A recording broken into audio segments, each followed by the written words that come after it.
All right, I think we're running. Okay. All right. How's everything been? Good. Yeah, we went out of town I went out of town for 3 weeks.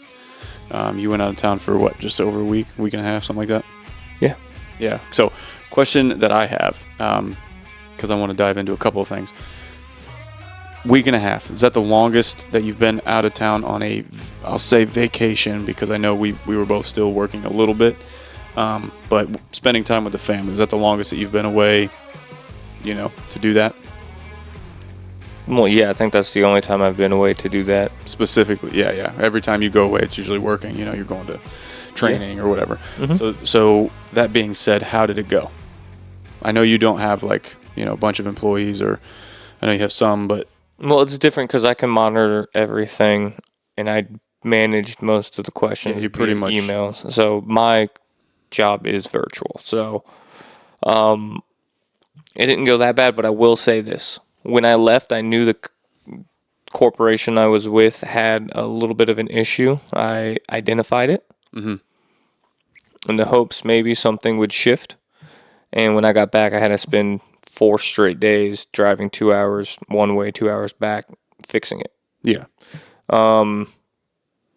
So if I'm not here, nothing happens. Yeah. Okay. But it was still able to function with me not being in the same state. Yeah. Things still, but like you said, nothing's going to move forward and advance, but I believe things will still operate. Day-to-day exactly. operations don't really stop. It's just you're not progressing as far as expanding the business or making those changes. Mm-hmm. Okay. But it is also showing me with the company I'm with as the COO, I'm really playing 2 roles, and I have to let it be notified to where I'm being the CTO as well.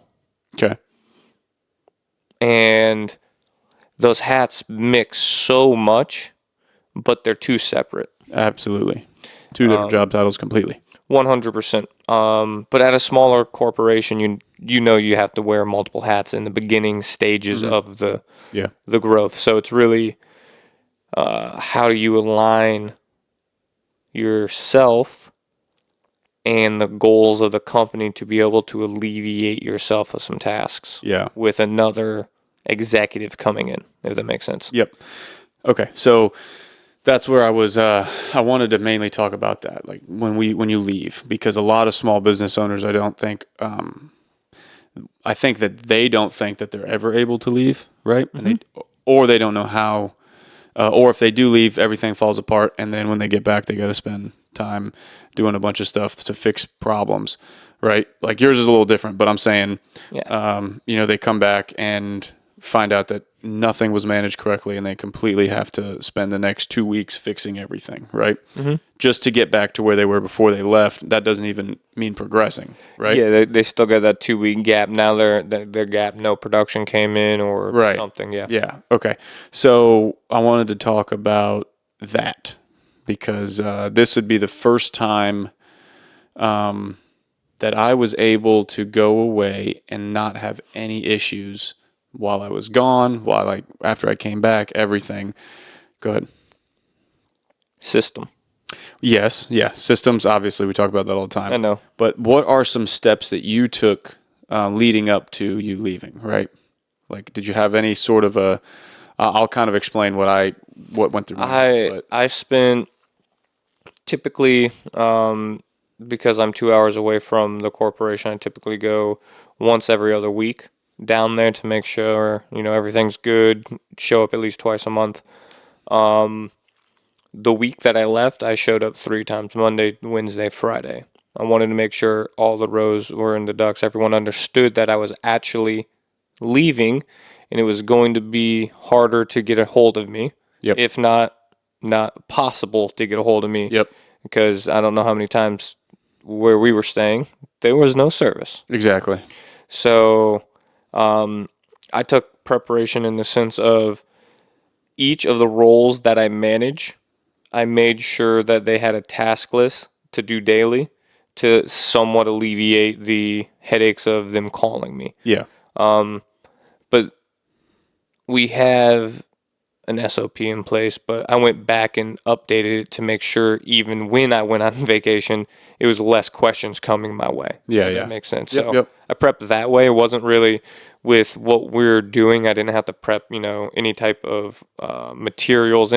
You have a whole different Yeah, mine. Yeah, you have a whole different atmosphere than mine. I manage people. You manage jobs and materials. Obviously, you have a crew coming up, but for me, it's more or less making sure if technology's on, my guys can really do what they need to do. It's pretty simple. yeah. So, I think in the past, that's the way that I would have handled it, right? And that's what I think most business owners do is they either, they know they're leaving, right? So they try to get everything set up so that they don't have any questions or whatever while they're gone. So they spend the week before they leave fixing a bunch of stuff and getting everything ready. And again, this is, I want to say more specific towards my industry, where in the past I would either just shut stuff down, like we'd stop our projects. That way I don't have any questions. I just tell everybody, hey, I'm going out of town.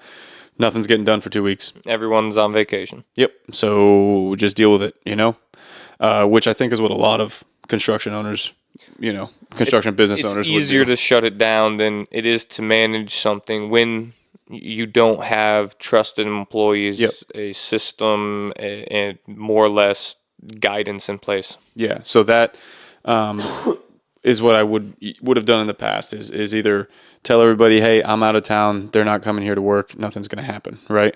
Or I would explain to everybody I'm leaving and try to get everything set up.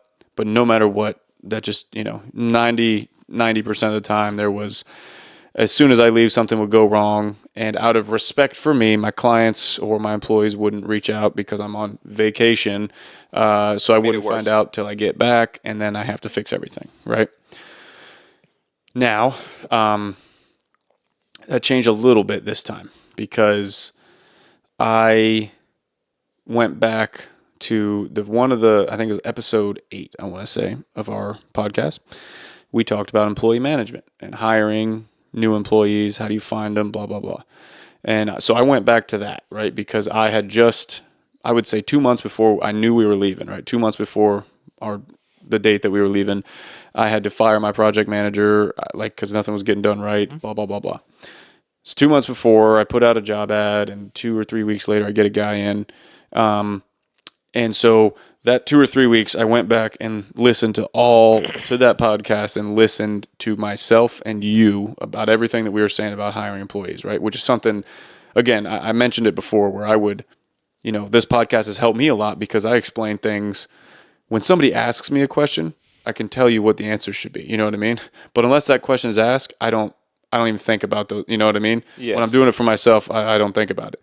So in the past, when I was hiring employees, I didn't listen to any of those things. But now I was like, all right, let me do this a little differently now that I've sat and talked it out and I've had these ideas, right? So I did it differently. One thing that I will say is if you are in the beginning of hiring employees, is something else that we didn't add when we were doing the employee thing. I think I've talked about it before. But the first couple of employees should be somebody who knows, should be somebody you don't have to train at all. Okay? You might have to train just a little bit of your, hey, check in with me at these times, blah, blah, blah. But they should know everything that is required of that position already.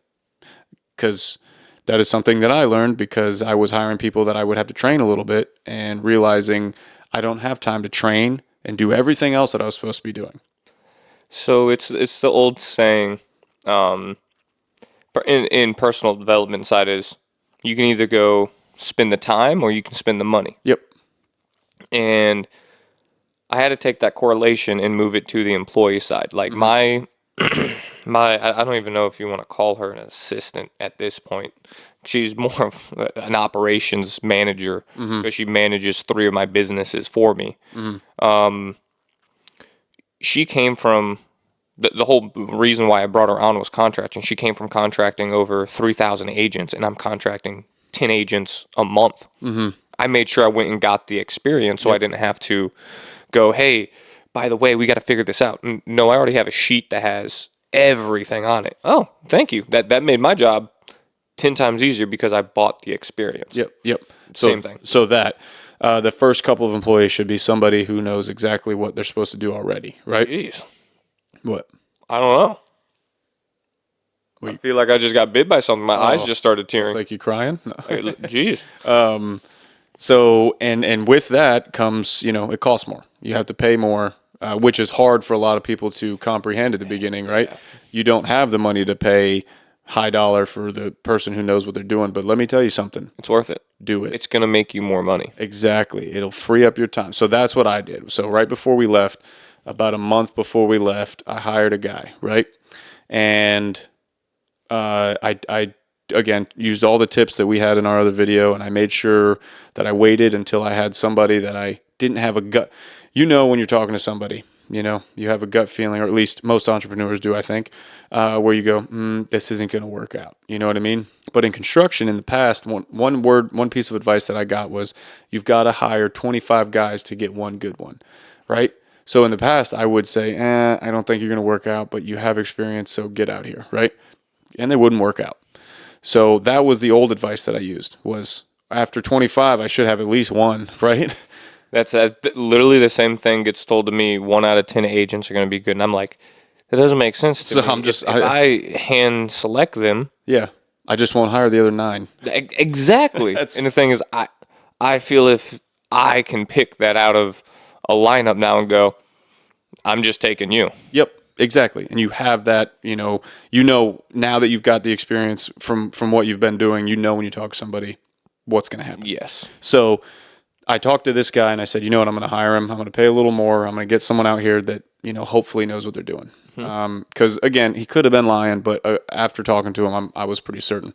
So I put him to work, and literally one weekend I have to take off for 5 days because we have a baby, right? So one weekend I'm like, hey, I'm not available these 2 days. I need you to make sure things are going okay. I had to trust him. And there were no issues. So I said, okay, all right, well, so that's good. That's good news. Good start. Yep. So I said, okay.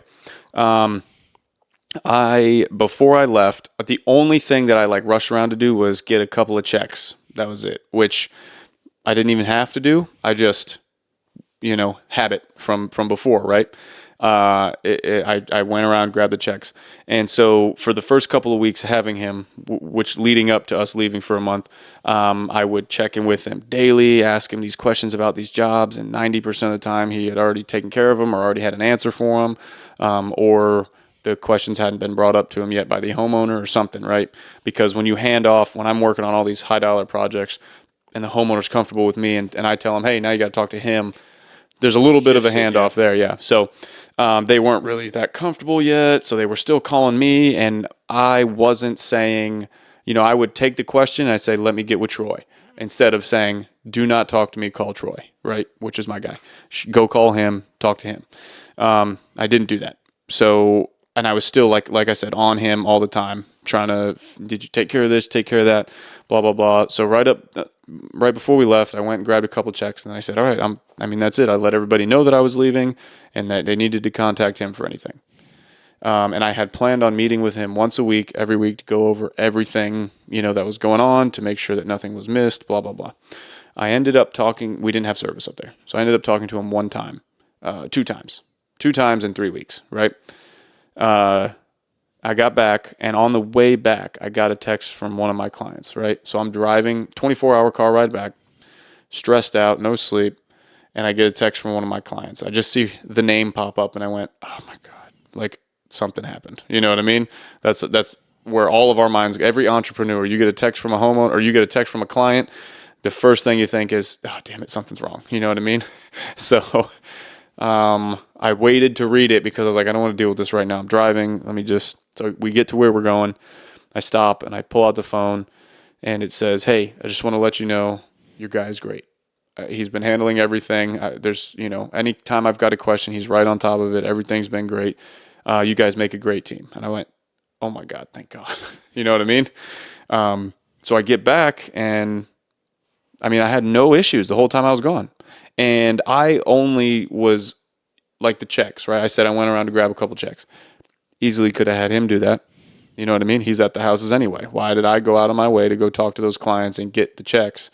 because whenever I do that, the clients bring up something about the project, and it's habit for me to, Then you're just playing middleman. solve it, you know what I mean? Or tell them the answer. I shouldn't do that. So when I left and I came back and realized that nothing was wrong, everything was okay, there were no questions for me, it virtually made me completely free. I had nothing left to do in the business. You know what I mean? I can, I'm doing estimates and stuff, but he could do those too if I wanted him to. I'm not trying to overwhelm him, so I'm doing them, right? But everything with the projects, anytime clients have a question, anything, they just don't even talk to me anymore. So it was really hard for me to like back off, and because I want to make sure that there's no problems at all, but it's okay for there to be mistakes is something that I want everyone to know, because that's something that I, even like on mine, they can be real expensive mistakes or it can be just a little mistake. Mm-hmm. And I was getting so hung up on all the little mistakes, making sure that they didn't happen, that I didn't realize like it's okay for one of those little ones to happen. And like you have to do that if you don't want to be out in the field every day. You know what I mean? You have to let whoever you have make a little mistake. Of course, there weren't any mistakes made while I was gone. You know what I mean? I got lucky. But now I know I'm okay with the little mistakes. As long as I don't have to be out there, make a little mistake, and we'll correct it. You know what I mean? It's that simple.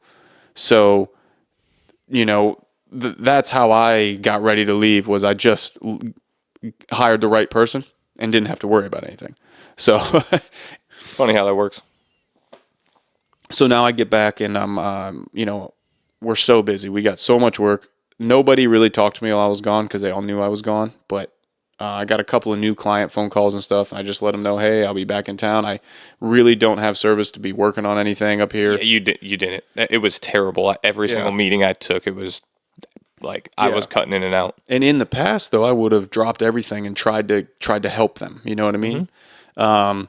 But luckily now I'm in with the right clients, and so I say, hey, you gotta wait till I get back, and they all say no problem.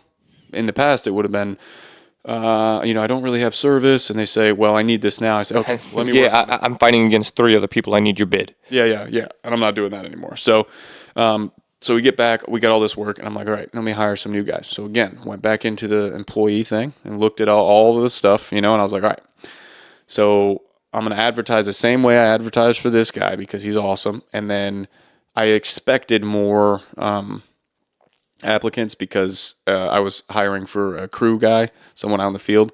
So I expected a bunch, which I did. I got in apps like over 100, right? In a week and a half, over 100 people applied. Of those, maybe 50 of them were, actually really applied, and I had a resume and stuff. Yeah. And of those, maybe 20 of them, real. I checked off like, move on to the next step and called them or whatever. And of those, I interviewed 5. Okay. So over 100 people, guys, I interviewed 5. And of those 5, 2 of them, I was like, I only wanted to hire one person, but there were 2 of them that I was like, this is too good. Like there's no way. I called their references. I called their old employees or their old employers. I called, because I wanted there to be something wrong, right? Which on the other 3 of those 5, there was stuff wrong. So I said, all right, well, that answers that question. I'm not dealing with that. And these 2, I was like, I can't find anything wrong. Like, these guys are great. But that's crazy because most people go to hire, and the thing is this. Like, I was hiring for a videographer and a personal assistant inside the office. Still looking for a personal assistant because I went through 30 applicants and there were some people in there, but it was just not the right fit for the company. Like, good experience, but it was a 61-year-old who is not going to come to my home office. Right. That's not what I'm going to have either. That's just not the same connection. Yep. So, haven't had the videographer. Somehow, everyone that I had on the ad was a no-go. It was a personal reference out of Orlando. Yeah. So keep going, but that's But that's with the assistant. I went through, I think, 11 interviews and actually called the references. Yep. I don't know why people put references on a thing if literally all 11 were bad. Like the references killed off what I wanted to hear. And the thing is, I know, obviously, if you're leaving an employer, sometimes it's rocky. But if you are a good employee, you can leave on good terms. Absolutely. And none of the 11 left on good terms. It was all they quit on their own, just got up one day, not making enough money, bye. Yeah. Not happening. Yep. Yep. And two things. One, of the two that applied, only one of them applied through the ads. The other one was referred and called me personally and asked for a job. I said, The two that you hired? yeah. Oh, okay. So only one came through. No. Two of them are working, but I'm saying like Yeah, no, one came through the ad, but one was a personal reference. one just called me and said, "Hey, are you hiring? I was told to give you a call." Well, and that's the thing is 9 times out of 10, personal references are usually, at least now, before when I had a lower circle, personal references were not a good thing. Yeah. They were flaky. They just fell off all the time. Now that my network is more developed and a stronger connection, personal references are usually a killer. Like they are the best. Yeah, so not even that, but of those 5 people, right? Those 5 that I interviewed all called me. Either they saw the ad and they called me or whatever, you know what I mean? But they all called me, which tells me that they're actually interested. Yeah, they you want know what I mean? job. Yeah, they're trying to get some work. So there were a couple that called too that are just no, but just there to talk. Yeah. yeah, but I would say maybe 10 people called me, and 5 of the people that called me were interviewed. So because Indeed is one of the places, but I did ZipRecruiter. I did a couples, but I only did Indeed, and yeah. So but even when I was looking for jobs getting out of the Marine Corps, I probably applied to 50 of them in 20 minutes. well, and that's what I the mean? thing is like I understand that's the metric. So, well, and the thing is I'm in lead business, so I understand it may take.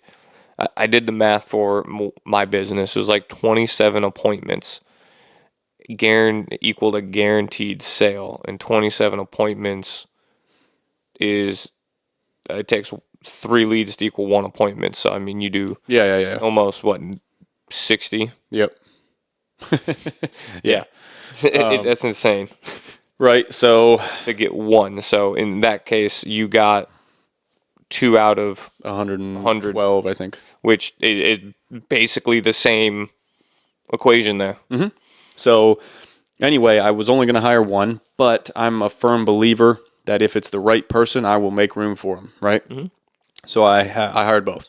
They both start on Monday, and the thought behind that is one of 2 things are going to happen. One of them is going to be less than great, you know what I mean? And we get rid of them. Or they're both great, and now I've got the ability to have 2 crews and get twice the amount of work done. You know what I mean? So now I can break them off and put someone underneath each one of them because they're both skilled guys. So I said, you know what? The only thing that's going to happen here is I'm either going to, have to fire one or we're going to expand pretty quickly. Well, yeah, and that's not even talking about the bigger projects because, correct me if I'm wrong, your project manager is managing the homes you're building, and more or less he would manage the projects that these guys are doing, but these guys are doing the smaller, remodel, drywall. They're doing the field work. Yeah. Yep. And obviously that field work can come along with your builds. Mm-hmm. You know what I mean? Use your own crew to save. That's the whole thing. Yeah. We're going to use them as fillers. So like if say we don't have any pressing work for them, then we'll just tell one of the subs not to come in, you know what I mean? And we'll do it. But yeah, mainly the finish work is what they're going to be used for because it takes so long in between each sub. Well, it does. Yeah, the subs really slow things down, but the finish work, because I got a better handle on it if they're my employees. I can tell them it needs to be done this way. I don't care what you do. Like, this is the only way we do it. So, if you do this for a different builder with the subs, then I don't care, but when it's my employees, I can manage the finished work a lot better. And then also for remodels. For remodels, It's innate. It's an innate ability, because this is what I say. If you are remodeling a house from the 60s, let's say, you have to not only be able to match materials, but be able to not make it look like a hack job just went through, meaning old to new. yeah. It's a lot harder to me. I would. Oh no, it is absolutely costs a lot more. But so Geez, yeah. I can only imagine it costs a lot more to remodel than it is just to build new. yeah.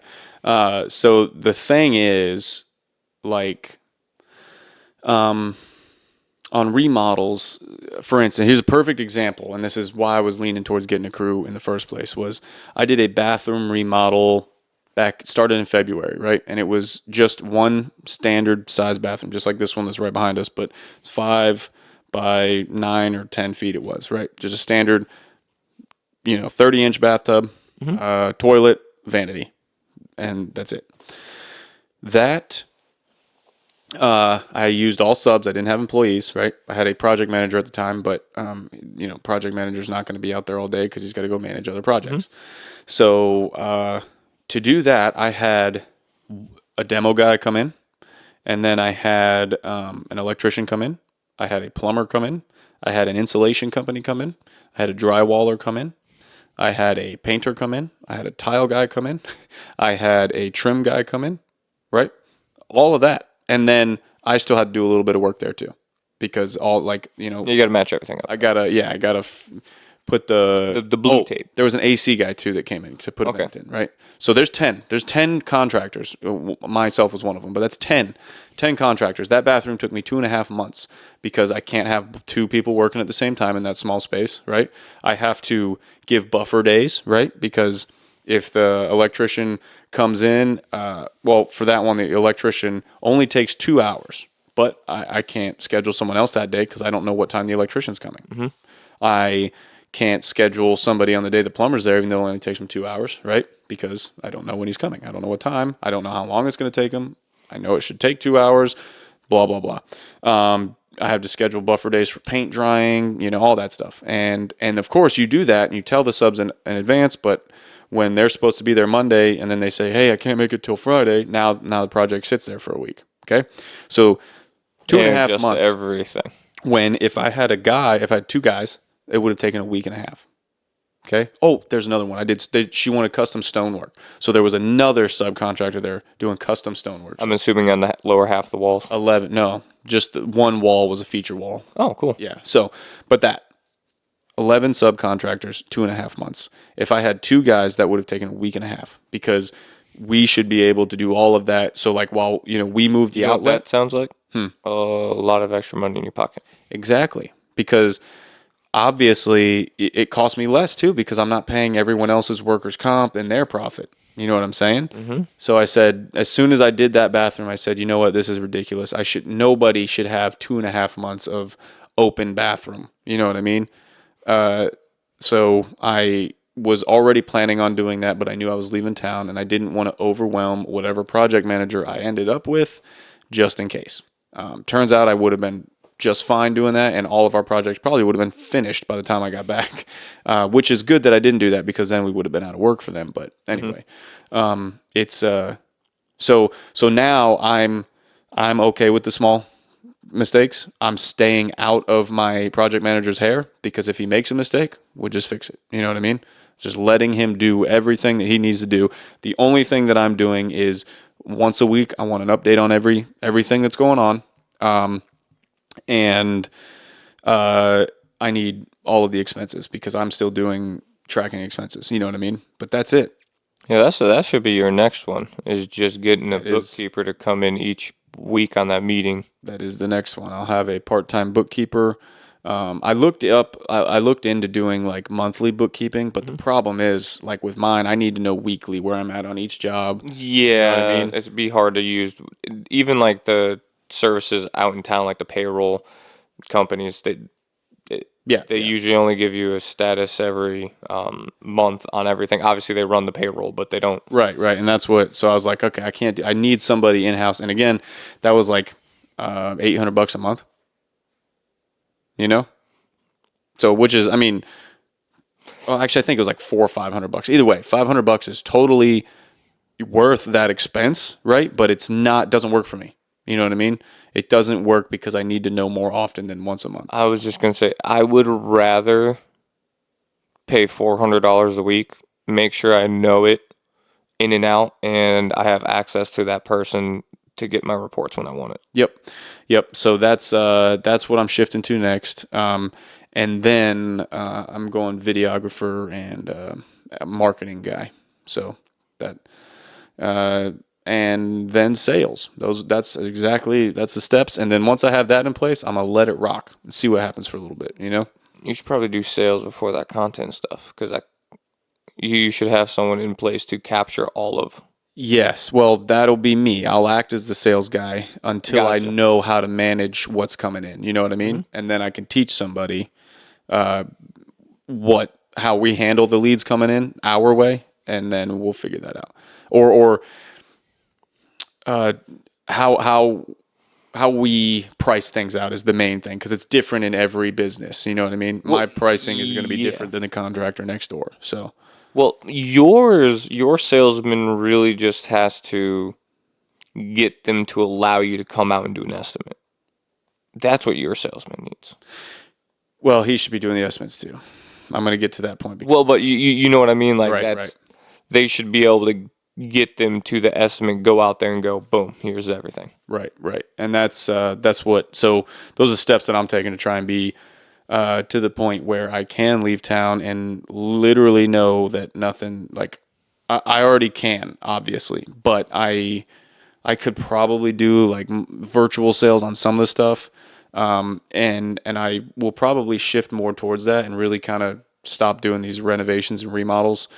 Because it's a lot of time. It's a lot of. So you think you might just have a crew that would just do start to finish on each home that you build? Yeah, most likely that, and then the pergolas. The northern way. Well, the pergolas too. I was telling you about those. Those are going to be. I'm going to turn those ads on this week, and then hopefully I get a couple of those before the home show I'll be at with the pergola to show it off, and then see what happens. When's that home show? September. When? I don't know. 13th, something like that. But yeah, that's what I'm trying to do is get less of the renovations. The renovations will really be like if somebody wants one, they're going to know that there's no estimate involved. It's just you basically just, hey, here's a roundabout, leave the bill open. Yeah. I'm not going to, and then it'll be like they're going to pay for it because it's a lot of time. Like we're in the middle of one right now. My project manager is pretty much there all day, every day right now. That's also why we're getting some guys, because if we put them out there doing this finish work, he doesn't have to, he's not as worried that they're going to miss something's wrong, or that they're going to show up. You know what I mean? Because that's a big thing too, is getting them to keep showing up. So, yes. So then he can run around and pick up stuff on these other projects, because they're all moving. Everything's moving. There was a little bit of a delay because he was so stuck on that project. So anyway, that's what I wanted to talk about, getting your business to the point where it runs itself and you can leave town. There's a book called The 4-Hour Work Week. Highly recommend everybody read it because it goes over a lot of this stuff. But it's a little confusing sometimes to listen to that book. I believe the further and further you get into business, that book makes more and more sense. It's definitely one that you have to go back to. Everyone who knows me, everyone asks me on the insurance side, what books do you read? What books? I don't read much. I listen to the 4-Hour Work Week audio. Yep. And I can tell you this, a lot of the individuals who work with me knows that I model a lot of what I do around that. To be able to manage 3 different companies, I kind of need to have a 4-hour work week with each company, if that makes sense. So yeah, and that's what I'm going to shift towards. But the problem is, like, when that happens, I don't know what it is next, but and I told you this, and I told the podcast this before, I'm taking a step back and focusing on just this company for now. And it's good because things are going really great. So once I get a little bit further and everything's doing what it's supposed to do, then I move to one of the others and I start that one. You know what I mean? And we go crazy there. So see what happens. But I've got so many ideas. That's the problem. You know what I mean? Well, that's the good thing is I do too, but I think very, very quickly, I think within the next year or so, I know I will personally be ready to shift. Yeah. We're, I'm excited for what's coming. And I really think my next shift is going to be real estate focused. Yeah.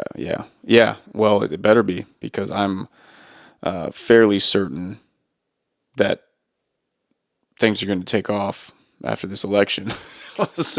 Well, it's even that, like, I think just the timing and everything is just lining up right now to where come September, October, real estate will be very fun. I think so. We'll see if people stop shooting each other. No. That made me laugh so hard. Oh, look at that. One of the guys that applied just emailed me. Oh, you still have ads going? No, turned them all off, and I told everybody that I was talking to, I rejected everybody. I told them all, hey, I went with the other guy, blah, blah, blah, except for this guy because he applied, and then I said, hey, can you come in for an interview? And he left town and said, I'll be back in 2 weeks. So, well, never mind. I'm not going to wait 2 weeks for you. So he just got back today and emailed me. Nope. Yeah. So Unfortunate. I'll let him know. But anyway, I'm ready for the next thing. I just, See, that's the best thing is now. I mean, how long you been? I know you're not done with construction by any means, and just so everyone can get that does not mean he's done with construction. But how long have you been doing construction? Shoot. Well, I mean, before or after the Marine Corps, you count? Let's go after. Yeah, then 6 years. 6 years 6 since years. I've been back. That's all. Because this is what I'll say about that. Because anything before, you and I worked really hard at whatever we did. That was it. Yeah. That was really, it wasn't, we didn't pick up management skills, anything like that. We picked up work ethic. Exactly. That's what we majored in. But 6 years, you said? Mm-hmm. And I'm coming up on 4.5 going into 5 with insurance. Mm-hmm. It's about time. I can tell you that. I think insurance will definitely be what brings in the solid capital, but most definitely with all the experience and all of the connections, I think once I start branching off, that's when the real money will be made. Yeah, absolutely. And now that I've got this kind of a mindset behind let the employees make their mistakes and just manage things from afar. Yeah. I'm ready to my thing is I always tell all agents, do what works for you based upon the SOP. Just understand this. If you mess up, I can fix it within 30 days. Yeah. Anything you do, I can fix it in 30 days. Yeah. So go out there, you're going to fail, you're going to mess up. It can be fixed, go. Yeah. So that's what I'm already looking, and I need to not look because I get distracted. I need to focus on what I'm doing, but I'm looking for businesses to buy. I'm ready. I was thinking the same thing because it's so simple. And the thing is, for most of them, you don't need to actually have money. I know. That's what I'm saying. I can step in and readjust operations real quick and get someone who is just even profitable to double profitability with adding in a system. Yeah, so exactly. And that's the scary part. There's one, I do that to my subcontractors all the time. I'm always like, yeah, you tired of this? You want to give it up? Want to give it to me? I'll take it over.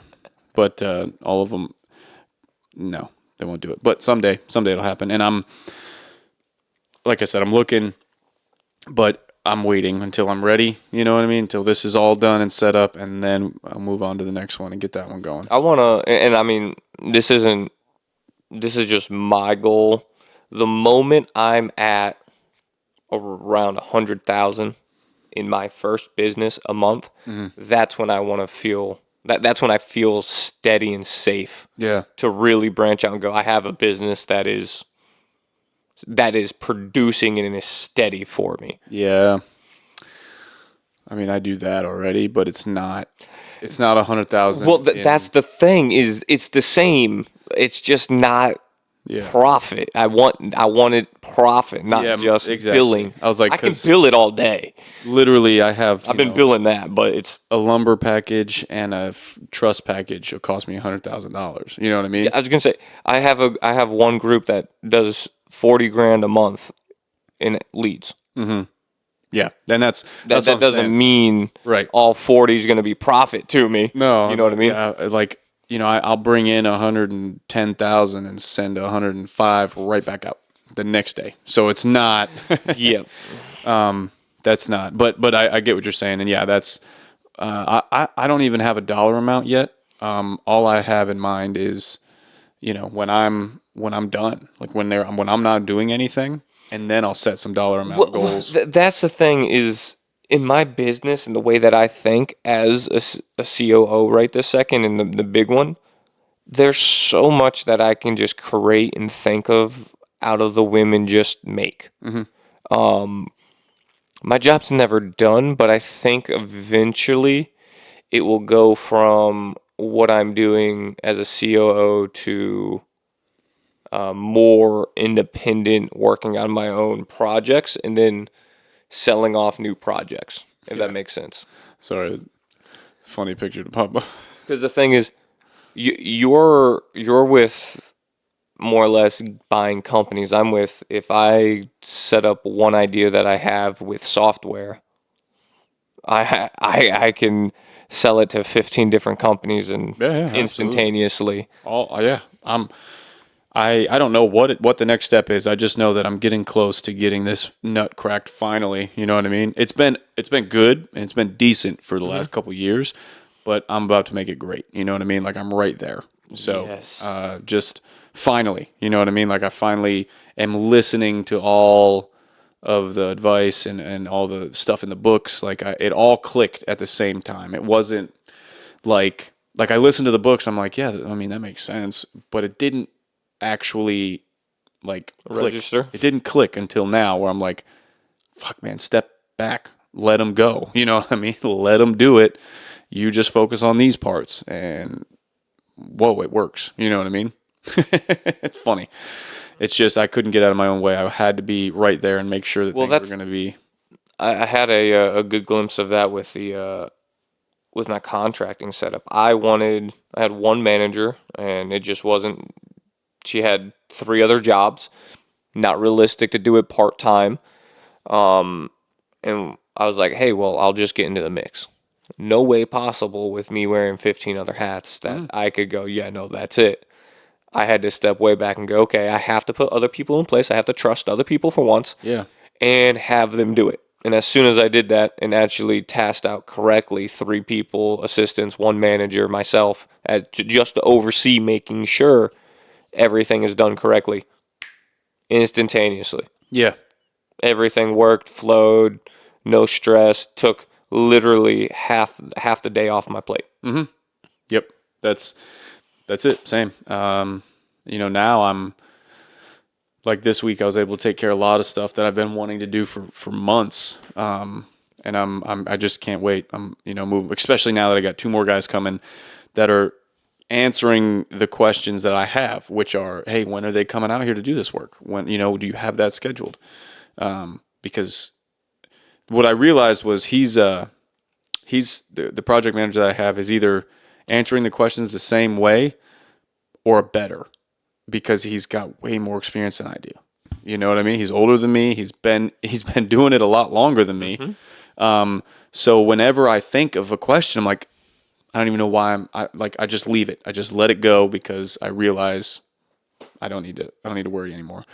So that's probably the biggest takeaway from today is spend the money, get the right guy. You know what I mean? Get the right person. I say guy. Get the right person in on the first couple employees for sure. Make sure that there's no training involved. You just get somebody who knows what they're doing in there to take that weight off your shoulders. Free up your time so you can actually move forward the company. And that's what most people don't understand is they go, hey, I'm the CEO, I'm the founder, but you don't actually understand what a CEO is supposed to do. A CEO is supposed to you just want to progress the company forward with the vision. Yeah. How is he supposed to progress it forward if he is actively working inside the business all day? Yeah. And that's something that now working with other executives, it took me a step back to be a CEO to go, man, I was doing that wrong. Mm-hmm. I was doing that all wrong. I call myself a CEO. That's an embarrassment. I can't call myself that. Yeah. I was not a CEO. I was a founder, and I worked in my business. That was it. I was a founder and an employee. Yes. Yes. It's completely different. Yep. Yeah. That's it's great that you say that, because just because you own the business doesn't mean you're CEO. No. Are you progressively moving your company forward? Are you setting up the meetings, the connections, networking? Yeah. No. Yeah. Not if you're working all day. Exactly. Awesome. All right. Well, I think we can end it there. I just we'll hopefully this is one thing that I want to focus on a little more too. Now that I've got some time, is getting this a little more situated and better content out for people. You know what I mean? So hopefully we got time to do that. But anyway, you got anything else you want to add? No, I'm good. All right. Sounds good, guys. We will see you next week.